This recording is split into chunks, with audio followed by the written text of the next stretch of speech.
ఓం నమః శివాయ. సంభవే నమః.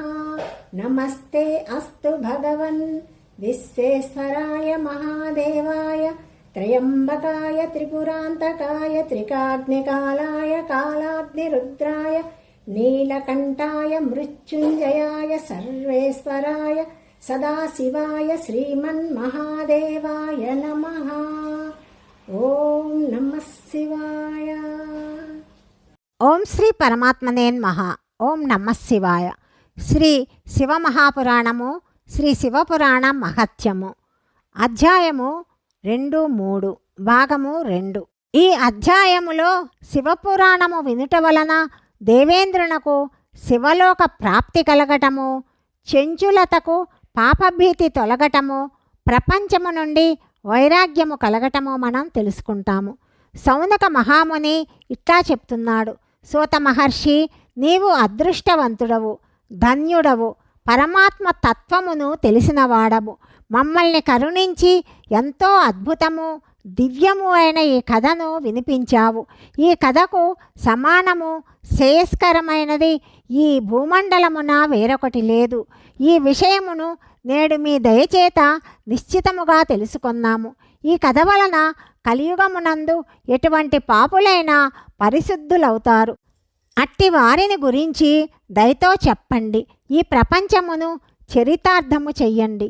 సూత మహర్షి చెప్తున్నాడు: మునేంద్ర, పాపియు దుష్టుడు కామక్రోధాదులలో నిరంతరము మునిగి ఉండువాడు కూడా ఈ పురాణము చదువుట వినుట వలన నిర్మలుడవుతాడు. దీనిని చక్కగా శ్రవణము చేయుట వలన పాపములు పూర్తిగా నశిస్తాయనే విషయము గుర్తించిన మునీంద్రుడు ఇట్టి ప్రాచీన ఇతిహాసములను ఉదహరిస్తూ ఉన్నాడు. పూర్వకాలమందు కిరాతక నగరములో ఒక బ్రాహ్మణుడు ఉండేవాడు. అతడు జ్ఞానహీనుడు, ఎంతో దరిద్రుడు, కళ్ళు అమ్ముకొని జీవించేవాడు. వైదిక ధర్మమునందు విముఖుడు, స్నాన సంధ్యాది కర్మలు చేయక భ్రష్టుడయ్యాడు. వైశ్య వృత్తియందు తత్పరుడై ఉన్నాడు. అంటే సమస్త కార్యములను వ్యాపార దృష్టితోనే చూసేవాడు. వాని పేరు దేవరాజు. తన్ను విశ్వసించడి వారిని మోసగిస్తూ ఉండేవాడు. అతడు బ్రాహ్మణులను, క్షత్రియులను, వైశ్యులను, శూద్రులను, మిగతా కులాల వారిని కూడా అనేక నెపాలతోటి వంచి వారి ధనమును అపహరిస్తూ ఉండేవాడు. కానీ ఆ పాపి కొద్ది ధనమును కూడా ధర్మకార్యముల యందు వినియోగించేవాడు కాదు. వేశ్యలతో కాలము గడుపుతూ అన్ని విధముల ఆచార భ్రష్టుడయ్యాడు. అతడు తిరుగుతూ ఒకనాడు దైవయోగమున ప్రతిష్టానపురము అంటే కాశీ ప్రయాగకు వచ్చి చేరాడు. అక్కడ అతడు ఒక శివాలయమును చూశాడు. అందులో చాలామంది సాధువులు ప్రోగై ఉన్నారు. దేవరాజు పరమేశ్వరాలయములో బస చేశాడు. అప్పుడు ఆ బ్రాహ్మణునకు జ్వరం వచ్చింది. అతడు ఆ జ్వరము చేత ఎంతో బాధపడుతున్నాడు. అక్కడ ఒక బ్రాహ్మణోత్తముడు శివపురాణ కథాప్రవచనము చేస్తున్నాడు. జ్వర పీడితుడైనా కూడా దేవరాజు నిరంతరము ఆ బ్రాహ్మణ దేవత ముఖారవిందము నుండి వెలువడు శివకథను వింటూ ఉన్నాడు. ఒక నెల తర్వాత ఆ జ్వరముచే అత్యంత పీడితుడై అతడు మరణించాడు. యమకింకరులు అక్కడికి వచ్చారు. పాశములతో బంధించి బలవంతముగా అతనిని యమపురికి తీసుకుపోయారు. ఇంతలోనే కైలాసము నుండి పార్షదగణము అక్కడికి వచ్చి చేరింది.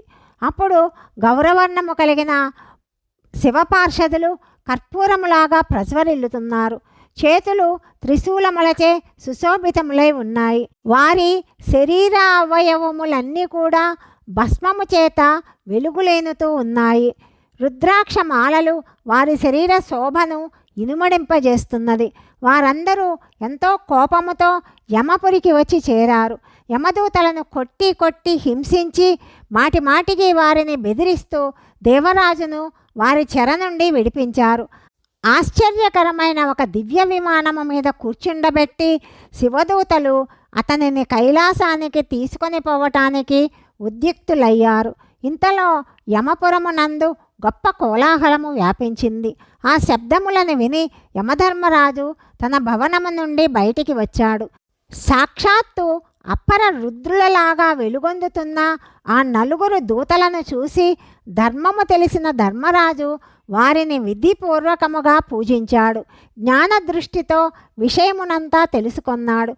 భగవంతుడకు దేవదేవుని దూతలు మహాత్ములు. యమధర్మరాజు భీతి చేత వారినేమీ అడగలేదు. వారిని సత్కరించి ప్రార్థించాడు. తరువాత శివదూతలు కైలాసానికి వెళ్ళిపోయారు. అక్కడ వారు ఆ బ్రాహ్మణుని దయాసాగరుడకు సాంబశివునకు అప్పగించారు. శౌనకుడు అడుగుతున్నాడు, సూత మహర్షి, మీరు ఎంతో భాగ్యవంతులు, సర్వము తెలిసినవారు, ధీయుతులు. మీ కృపా సముద్రము వలన నేను మాటిమాటికి కృతార్థుడనవుతున్నాను. ఈ కథను వినుచున్న నా మనస్సు పరమానంద మగ్నమవుతున్నది. ఇప్పుడు మీరు పరమశివుని యందు భక్తి శ్రద్ధలు పెంపొందించడి. ఆ స్వామిని గుర్చిన వేరొక గాథ వినిపించండి. సూత మహర్షి ఇలా చెప్తున్నాడు. శౌనక విను, నేను నీకు గోపనీయమైన కథావస్తువును కూడా వర్ణించి వివరిస్తాను. నీవు శివభక్తులలో అగ్రగణ్యుడవు, వేదజ్ఞులలో శ్రేష్ఠుడవు. సముద్ర తీర ప్రదేశమునందు బాష్కలమను పేరుగల గ్రామము ఉన్నది. అక్కడ వైదిక ధర్మ విముఖులైన బ్రాహ్మణులు నివసిస్తున్నారు.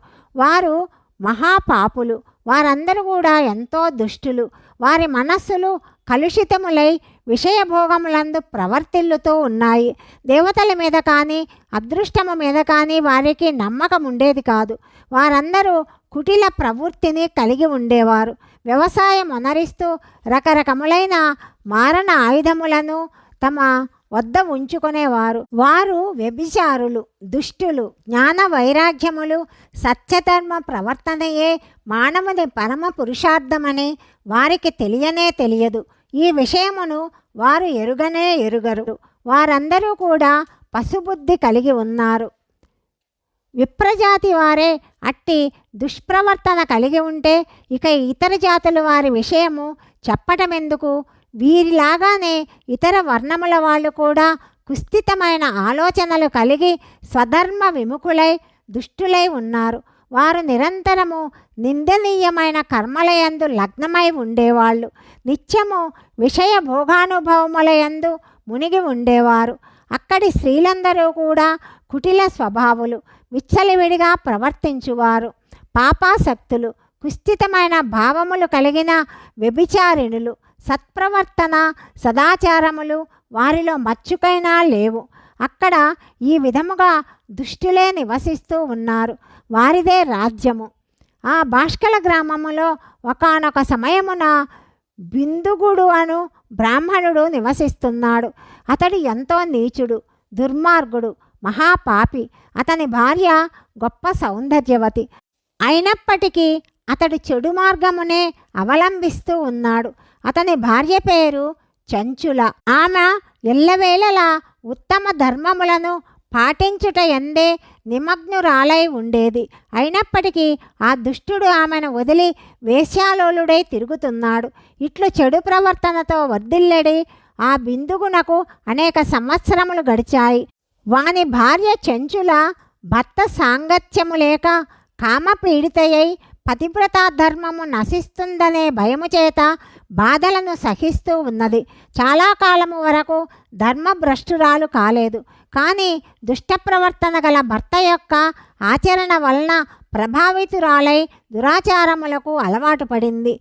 చెడు ప్రవర్తనలయందు మునిగి మూర్ఘ మనస్కులైన ఆ భార్యాభర్తల సమయము చాలా మటుకు వ్యర్థముగా గడిచింది. తరువాత బిందుగుడు ఒక శూద్రజాతి వేశ్యకు భర్త అయ్యాడు. కలుషిత మనస్కుడైన ఆ బ్రాహ్మణుడు కాలవశమున మరణించి నరకమునకు వెళ్ళాడు. చాలా దినములు నరకమునందు అనేక దుఃఖములను అనుభవించి ఆ పాపి మూర్ఘుడు వింధ్య పర్వతముల యందు భయంకర పిశాచి అయ్యాడు. ఇక్కడ దుష్ట ప్రవర్తన గల తన భర్త బిందుగుడు మరణించిన తరువాత మూర్ఘురాలకు చెంచుల చాలా కాలము వరకు తన కుమారులతోనే ఉండిపోయింది. దైవయోగమున ఒకనాడు ఒక పర్వ పుణ్యదినమందు ఆమె తన సోదరులతో బంధువులతో కూడి గోకర్ణ క్షేత్రమునకు వెళ్ళింది. ఆమె కూడా ఒకనాడు యాత్రికులతో కూడి ఒకానొక తీర్థమునందలి జలములో స్నానము చేసింది. తరువాత బంధువులందరితో కూడి తిరునాళ్ళను చూడడానికి అక్కడా తిరుగుతున్నది. తిరుగుతూ ఒక దేవాలయమునకు చేరింది. అక్కడ దైవజ్ఞుడైన బ్రాహ్మణుడొకడు శివకథా ప్రవచనము చేస్తున్నాడు. అతని ముఖము నుండి పరమ పవిత్రము మహత్తరమైన మంగళకరమైన ఆ గాథను ఆమె విన్నది. పరపురుషునితో వ్యభిచారము చేయు స్త్రీలు మరణించిన తరువాత యమసదనమునకు వెళతారు. యమదూతలక్కడ బాగుగా అగ్నిలో మసలుతున్న ఇనుప గుదియను తీసుకొని ఆమె యోనిలో గుచ్చుతారు అని ఆ బ్రాహ్మణుడు చెప్తున్నాడు. పౌరాణికుడగు ఆ బ్రాహ్మణుడు చెప్పిన కథను విని ఆమె ఎంతో వ్యాకులతకు లోనయ్యింది. భయము చేత కంపించసాగింది. కథ సమాప్తమయ్యింది. శ్రోతలందరూ అక్కడ నుండి బయలుదేరి వెళ్ళిపోయారు. భయభీతురాలైన ఆ స్త్రీ ఏకాంతమున శివపురాణ ప్రవచనము చేసడి ఆ బ్రాహ్మణునితో ఇట్లా పలికింది. చెంచుల ఇలా చెప్తున్నది: ఓ బ్రాహ్మణదేవా, నేను నా ధర్మమును ఎరుగకున్నాను. దీనివలన నేను దుష్టముగా ప్రవర్తించాను. స్వామి, కరుణించి నన్ను ఉద్ధరింపుము. వైరాగ్య భావముచే నిండి ఉన్న మీ ప్రవచనము విని నాకు ఎంతో భయము కలుగుతున్నది. నేను వణికిపోతున్నాను. నాకు ఈ ప్రపంచమునందు వైరాగ్యము కలిగింది. మూర్ఘ మనస్కురాలైన మహాపాపిని నేను. ధిక్కారమునకు తగిన దానిని. నేను అన్ని విధముల నిందనీయురాలను. అసఖ్యకరమైన విషయములలో చిక్కుకొని పోయాను. నేను నా ధర్మము నుండి భ్రష్టురాలనైనాను.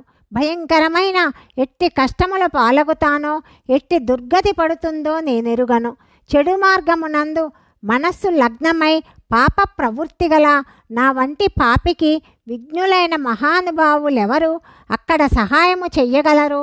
మరణించినప్పుడు భయంకరులైన ఆ యమదూతలను నేనెట్లా చూడగలను?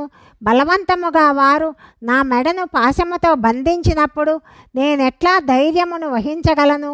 నరకమునందు నా శరీరమును ముక్కలు ముక్కలుగా చెయ్యబడినప్పుడు నాకు అంతులేని దుఃఖము కలుగుతుంది. అట్టి దుఃఖకరమైన మహాయాతనను నేనెట్లు సహిస్తాను? అయ్యో, నేను సర్వనాశనమైనాను కదా, దహించుకొని పోతున్నాను. నా హృదయము పగిలిపోతున్నది. అన్ని విధములా నేను నష్టపోయాను. పాపములలో మునిగిపోయాను. బ్రాహ్మణోత్తమ, మీరే నాకు గురువులు. నా తల్లియు తండ్రియు మీరే. నేను మిమ్మల్ని శరణు వేడుతున్నాను. ఈ దీనురాలిని అబలను ఉద్ధరింపండి, తరింపచెయ్యండి. సూత మహర్షి ఇలా చెప్తున్నాడు: సౌనక, ఈ విధముగా దుఃఖమునకు వైరాగ్యమునకు లోనైన చెంచుల బ్రాహ్మణోత్తముని చరణద్వయమును ప్రణమిల్లింది. అప్పుడు ఆ ధీయుతుడైన బ్రాహ్మణుడు ఆమెను లేవనెత్తి ఓదార్చి కరుణతో ఈ విధంగా చెప్తున్నాడు. అధ్యాయము 2, 3 సమాప్తము. 4వ అధ్యాయం గురించి తదుపరి భాగంలో తెలుసుకుందాం. సర్వం శ్రీకృష్ణార్పణమస్తు. ఓం నమః శివాయ. శివ శివని లీలలన్ని చిత్రము జగదీశ్వర. మంగళమో శంకర, మా గతి నీవేహర. శివ శివని లీలలన్ని చిత్రము జగదీశ్వర. మంగళమో శంకర, మా గతి నీవేహర. కనులకు కనిపించవు, మానసమున కందవు. కనులు మూసి పరికించిన కనకనమున వెలుగుదువు. శివ శివ నీ లీలలన్ని చిత్రము జగదీశ్వర. మంగళమో శంకర, మా గతి నీవేహర. ఓం నమః శివాయ.